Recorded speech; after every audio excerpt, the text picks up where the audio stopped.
Good morning বন্ধুরা, তোমরা সবাই কেমন আছো? তোমরা সবাই খুব ভালো আছো। বাজে হচ্ছে 10টা, এখন 10টা বাজে। দেখো মেয়েকে নিয়ে স্কুলে যাচ্ছি, প্লাস আমরা এখন মেয়েকে স্কুল থেকে তারপর ডাক্তার দেখাতে যাবো। ডাক্তার দেখে তারপরে আসবো। মোটামুটি রান্নাবান্না কম বেশি করে দিয়ে গেলাম, কাজ টাজ করে দিয়ে গেছি। বাইরে দিয়েছি, ঢুকিয়ে দিয়ে গেলাম। হঠাৎ নিশ্চয়ই হারে বৃষ্টি হচ্ছে, মানে এতটা বৃষ্টি হচ্ছে যে মানে দাঁড়িয়ে আছে আর প্রচুর মানে জল জমে গেছে।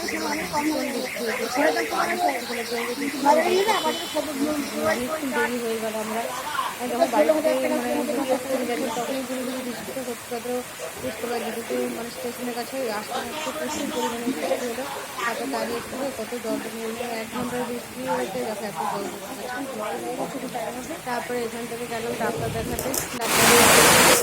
তারপর দেখো দাঁড়িয়ে আছি আমরা, তারপর দেখে নিয়ে তারপরে রাত্রিবেলা দেখো দুপুরে এসে মাংস রান্না করলাম, করে তারপর খাওয়া দাওয়া করলাম। করে রাত্রিবেলাটা ছিল বাদ বাকিটা যে লুচি, আমি বললাম লুচি করো, লুচি বন্ধুরা দেখো মেয়েকে লুচি মাংস করে দিলাম, খাবার খোলা খোলা লুচি। বল কেমন খেতে হয়েছে? ভালো, সুপার। খা। বন্ধুরা দুপুরে ডাক্তার দেখা, আজকে বৃহস্পতিবার, ডাক্তার দেখাতে গেছিলাম। ডাক্তার দেখিয়ে আসার পথে মাংস নিয়ে এসেছি, চিকেন কিনে নিয়ে এসেছি। তারপর হচ্ছে সে রান্না করে দুপুরে খেয়েছি। রাত্রিবেলা হচ্ছে ছিল মাংসটা। মেয়ে বছরে লুচি করো, বাইরে প্রচুর বৃষ্টি হচ্ছে। বৃষ্টি আর শুনতে পাচ্ছ? খুব বাইরে বৃষ্টি হচ্ছে। এই বৃষ্টির মধ্যে খুব গরম গরম লুচি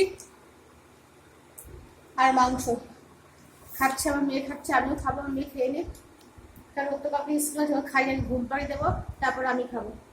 আমরা খাবো আর কি, আমার সামনে আসবে দোকান থেকে।